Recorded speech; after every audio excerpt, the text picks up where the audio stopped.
ಲೋಕ್ ಲೋಕಸಭಾ ಚುನಾವಣೆಯನ್ನ ಗೆಲ್ಲೋದಕ್ಕೆ ಕಾಂಗ್ರೆಸ್ ರಣತಂತ್ರವನ್ನ ಹೆಣಿತಾ ಇದೆ. ಒಂದಿಷ್ಟು ಲೆಕ್ಕಾಚಾರವನ್ನ ಕಾಂಗ್ರೆಸ್ ಆಲ್ರೆಡಿ ಮಾಡ್ಕೊಂಡಾಗಿದೆ. ಅದರ ಭಾಗವಾಗಿ ಕಾಂಗ್ರೆಸ್ ಸಂಭಾವ್ಯರ ಲೀಸ್ಟ್ನಲ್ಲಿ ಅದೊಂದು ಹೆಸರು, ಅಚ್ಚರಿಯ ಹೆಸರು ಕಂಡಿದ್ದು ಈಗ ಚರ್ಚೆಗೆ ಕಾರಣ ಆಗಿದೆ. ಕಾಂಗ್ರೆಸ್ ಪಟ್ಟಿಯಲ್ಲಿ ಸುಮಲತಾ ಅಂಬರೀಶ್, ಮಂಡ್ಯದ ಸ್ವಾಭಿಮಾನಿ ಸಂಸದೆ ಸುಮಲತಾ ಅಂಬರೀಶ್ ಅವರ ಹೆಸರು ಕಾಂಗ್ರೆಸ್ನ ಸಂಭಾವ್ಯರ ಲಿಸ್ಟ್ನಲ್ಲಿ ಕಂಡು ಬಂದಿದೆ. ಅಂಬರೀಶ್ ಹೆಸರು, ಸುಮಲತಾ ಅಂಬರೀಶ್ ಅವರ ಹೆಸರು ಉಲ್ಲೇಖ ಮಾಡಿದ್ದಾರೆ. ಸ್ವಾಭಿಮಾನಿ ಸುಮಲತಾಗೆ ಕಾಂಗ್ರೆಸ್ ಟಿಕೆಟ್ ಖಚಿತ ಅನ್ನೋ ಚರ್ಚೆ ಈಗ ಮುನ್ನೆಲೆಗೆ ಬಂದಿದೆ. ಮಂಡ್ಯ ಸೇರಿದಂತೆ 2 ಕ್ಷೇತ್ರಗಳಿಗೆ ಸುಮಲತಾ ಅವರ ಹೆಸರು ಪ್ರಸ್ತಾಪ ಆಗಿದೆ. ಆ ಮೂಲಕ ಸ್ವಾಭಿಮಾನಿ ಮತಗಳನ್ನ ಗಳಿಸಿ ಮಂಡ್ಯದಲ್ಲಿ ರೋಚಕವಾಗಿ ಹಿಂದಿನ ಲೋಕಸಭಾ ಚುನಾವಣೆಯಲ್ಲಿ ಗೆದ್ದು ಅದಾದ ನಂತರ ಬಿಜೆಪಿಗೆ ಬೆಂಬಲವನ್ನ ಕೊಟ್ಟಂತ ಸುಮಲತಾ ಈ ಬಾರಿ ಕಾಂಗ್ರೆಸ್ನಿಂದ ಸ್ಪರ್ಧೆ ಮಾಡ್ತಾರ.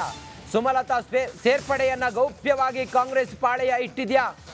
ಸೇರ್ಪಡೆಗೂ ಮುನ್ನವೇ ಕಾಂಗ್ರೆಸ್ನಲ್ಲೇ ಕೆಲವರಿಂದ ವಿರೋಧ ಇದೆ. ಮಂಡ್ಯ ಕಾಂಗ್ರೆಸ್ನಲ್ಲೂ ಕೂಡ ಸುಮಲತಾ ಸೇರ್ಪಡೆಗೆ ಅಪಸ್ವರ ಕೇಳಿ ಬಂದಿದೆ.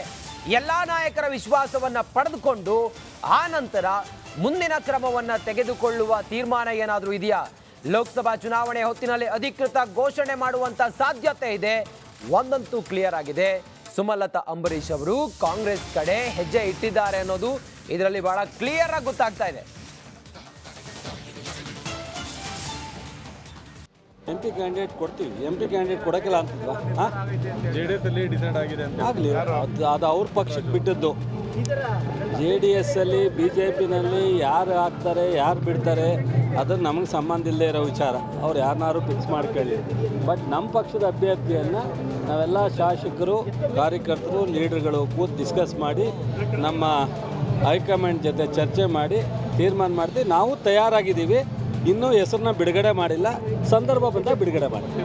MP ಕ್ಯಾಂಡಿಡೇಟ್ ಕೊಡ್ತೀವಿ, MP ಕ್ಯಾಂಡಿಡೇಟ್ ಕೊಡೋಕ್ಕಿಲ್ಲ ಅಂತಿದ್ವಾ? JDS ಅಲ್ಲಿ ಡಿಸೈಡ್ ಆಗಿದೆ ಅಂತ ಆಗಲಿ, ಅದು ಅವ್ರ ಪಕ್ಷ.